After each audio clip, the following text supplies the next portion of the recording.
cristãos acharam que iriam perecer, né? Eles viram-se imediatamente cercados pelo exército de Saladino e pensaram mesmo que se repetiria a batalha de Hattin de 4 anos antes. Aquela quantidade imparável de flechas que os muçulmanos lançavam, a poeira seca, a nuvem de poeira levantada pelos cavalos muçulmanos, aquele som infernal dos tambores egípcios, tudo fazia supor que a tragédia de Hattin se repetiria. Mas Ricardo Coração de Leão não era Guido de Lusignan e nem Reinaldo de Chatillon. Medíocre na política, o rei da Inglaterra era no campo de batalha como que a encarnação mesma do gênio militar, do gênio da guerra. E ele não se desesperou. Nem ele se desesperou e nem os seus homens. Ricardo I, que passaria a história como Coração de Leão. Ele, ao se tornar rei da Inglaterra, em 1189, ele não pensou em outra coisa senão na cruzada. Inclusive, ao ser coroado, ele prometeu renunciar à sua má conduta de antes para ser digno de tomar a cruz. Ele torrou a herança do seu pai construindo o exército, que era o exército mais bem equipado daquele momento. O exército que Ricardo Coração de Leão organizou para partir para a Terra Santa. Os impostos que ele... Isso é desde o pai, desde Henrique II. Os impostos que foram estabelecidos para custear a cruzada receberam o nome de dízimo de Saladino. Nome curioso. E ele aumentou também os impostos. Uma coisa que ele liberou o rei da Escócia do dever de vassalagem para com a Inglaterra em troca de um pagamento para o seu exército cruzado, e ele se diz pelo menos que ele teria dito que ele venderia até Londres, se fosse possível, para pagar a sua cruzada. A cruzada obteve grande apoio na Inglaterra, graças ao arcebispo da Cantuária, Balduíno, que era um homem sucessor, né, de São Thomas Becket, terceiro sucessor de São Thomas Becket. São Thomas Becket tinha morrido já há 20 anos, né? Morreu em 1170. Esse arcebispo, Balduíno, ele era um homem de muita santidade, de grande eloquência. Por onde ele passava, brotavam os milagres, e ele pregou, né, junto aos povos da Inglaterra, de Gales, e atraiu multidões para a cruzada, para os exércitos de Ricardo.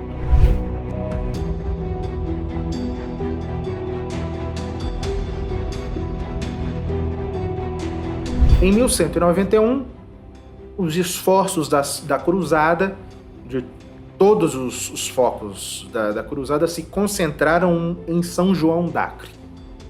Esse porto importantíssimo, que era a segunda cidade mais importante do antigo reino de Jerusalém, o porto mais importante da Terra Santa. Os esforços dos cruzados todos se concentraram lá, e Acre foi conquistada pelos cruzados e permaneceria em poder cristão durante 100 anos, exatos 100 anos, até 1291. Bom, ali, com a posse de Acre, os cruzados decidiram o que fazer. Filipe Augusto voltou para a França e Ricardo Coração de Leão, rei da Inglaterra, permaneceu ali como chefe da cruzada. Todos os exércitos estavam ali em torno dele para seguir as suas ordens. O objetivo era sempre reconquistar Jerusalém. E Ricardo Coração de Leão entendeu que para reconquistar e manter Jerusalém, porque ele era um estrategista, não bastava reconquistar, era necessário manter Jerusalém.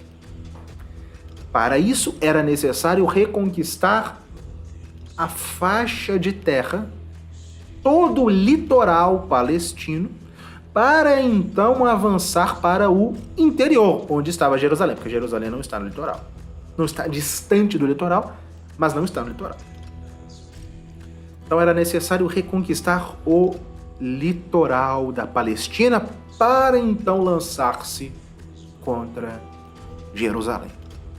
Foi por isso que, deixando em Acre uma guarnição militar, ele partiu com o seu exército naquela longa marcha, naquela grande travessia para o sul, que é um dos mais memoráveis e gloriosos episódios das Cruzadas. Foi, de fato, uma marcha militar memorável. O exército marchava pela praia, né, de norte a sul, né, Acre está bem mais ao norte do que Jerusalém. Pelo mar, a frota cristã, que era a Senhora do Mar, revitalizava de tempos em tempos o exército, com víveres, com o que fosse necessário. E o exército de Saladino seguia uma marcha paralela, esperando a menor oportunidade para se lançar contra o exército cristão. E o cronista islâmico El-Imad, ele comentou, ele que assistiu, né, isso tudo, ele descreveu o seguinte: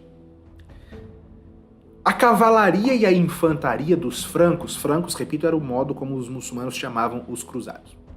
A cavalaria e a infantaria dos francos avançavam sobre a praia, tendo o mar à sua direita e nosso exército à sua esquerda. A infantaria formava como que uma muralha em torno dos cavaleiros. Os homens, estando vestidos com armaduras e cotas de malhas tão fechadas que as flechas não podiam penetrá-las. Munidos de fortes bestas, aquela arma, eles mantinham nossos cavaleiros à distância. Os muçulmanos atacavam o tempo todo. Lançavam flechas, davam tiros, mas nada freava, aquilo que mais impressionava, nada freava aquela marcha incansável, disciplinadíssima dos cruzados, com a cruz à sua frente e sob a direção do incansável rei da Inglaterra, do irrefreável rei da Inglaterra.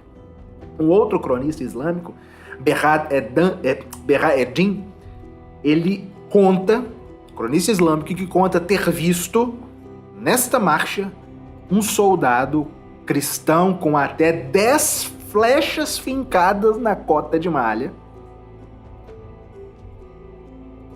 mas sem se desviar da sua marcha. E eles prosseguiram, passaram sob o Monte Carmelo, atingiram Cesareia, cidade que Saladino, desesperado da sua defesa, abandonou e, inclusive, chegou a destruir as muralhas de Cesareia para impedir que se tornasse um forte cruzado. E eles chegaram diante de... A marcha cristã chegou diante de Arsuf. Foi ali, nos jardins que antecediam a cidade, que o sultão, que Saladino, decidiu enfrentar os cristãos em campo aberto para pará-los. Era 7 de setembro de 1191. Inesperadamente, o exército cristão se viu cercado pelos mamelucos, pelos turcos, pelos beduínos do exército de Saladino. O dia era quente. Os cristãos acharam que iriam perecer, né? Eles viram-se imediatamente cercados pelo exército de Saladino e pensaram mesmo que se repetiria a batalha de Hattin de 4 anos antes. Aquela quantidade imparável de flechas que os muçulmanos lançavam, a poeira seca, a nuvem de poeira levantada pelos cavalos muçulmanos, aquele som infernal dos tambores egípcios, tudo fazia supor que a tragédia de Hattin se repetiria. Mas Ricardo Coração de Leão não era Guido de Lusignan e nem Reinaldo de Chatillon. Medíocre na política, o rei da Inglaterra era no campo de batalha como que a encarnação mesma do gênio militar, do gênio da guerra. E ele não se desesperou. Nem ele se desesperou e nem os seus homens. Estamos aqui. Vamos ouvir a versão de um muçulmano e de um cristão a respeito dessa batalha. Em primeiro lugar, o cronista muçulmano Berra Eddin. Ele estava lá, naquele dia, do lado de Saladino. Diz ele. No momento em que os muçulmanos cercavam os cristãos. Então a cavalaria franca se formou em massa.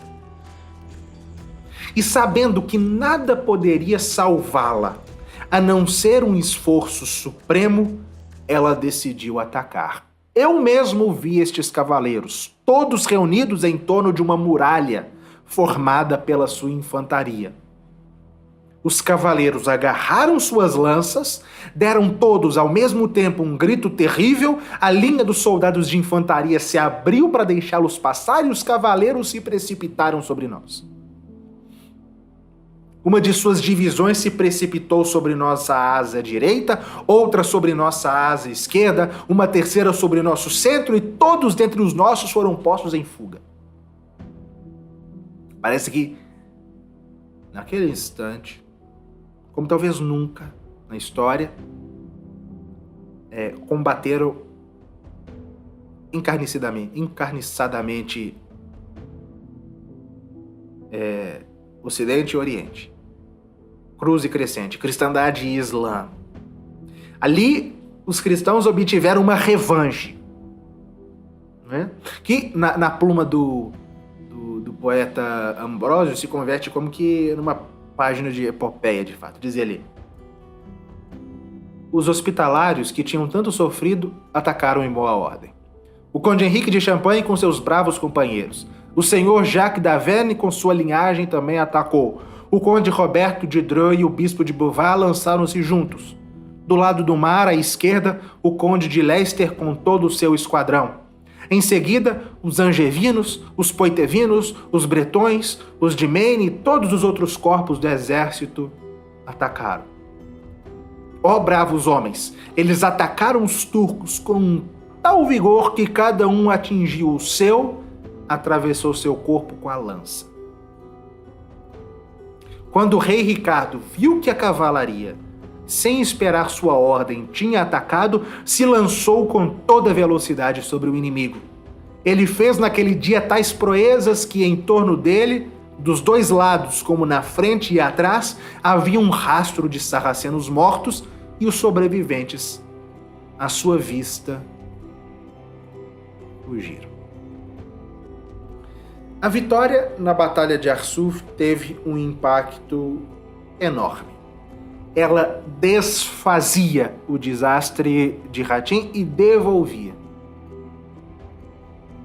a superioridade militar ao lado cristão. E Saladino foi o primeiro a compreender, ele renunciou doravante a enfrentar Ricardo Coração de Leão em campo aberto. Se contentou a maneira beduína de ficar a fazer terra arrasada diante do avanço de Ricardo. Né?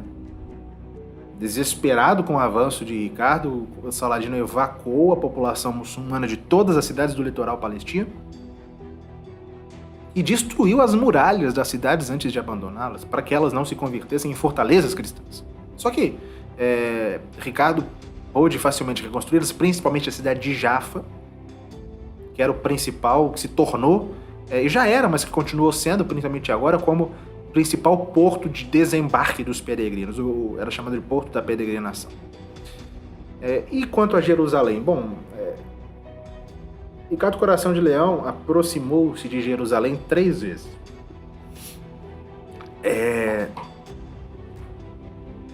Houve, principalmente no Natal de 1191, ele chegou a 20 milhas, 20 quilômetros de Jerusalém. Chegou a ver a cidade.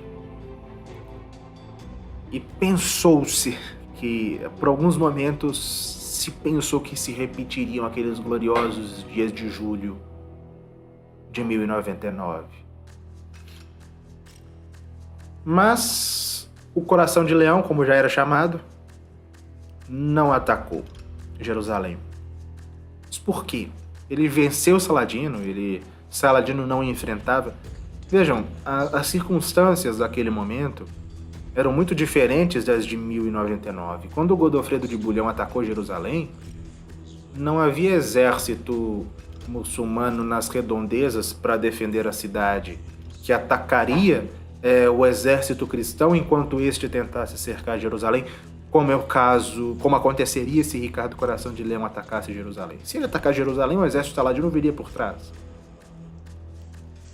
E outra coisa, ele sabia que com a quantidade de homens que tinha, ele até poderia conquistar Jerusalém, mas não conseguiria mantê-la.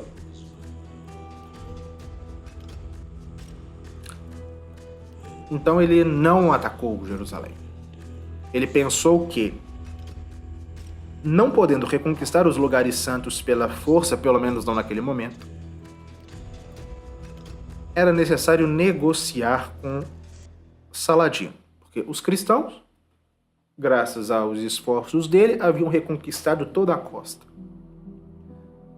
Os muçulmanos mantinham o interior. Era necessário estabelecer, a menos até arregimentar-se novas forças, um modus vivendi. Então ele começou a parlamentar, a tratar, negociar com Saladino.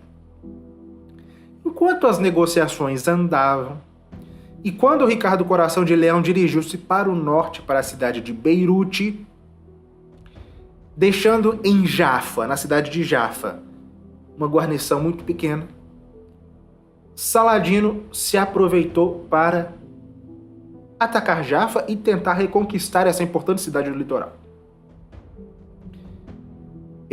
Saladino atacou Jafa em 26 de julho de 1192. A guarnição que Ricardo havia deixado lá resistiu durante 5 dias, só que ela era pequena demais para enfrentar o exército de Saladino.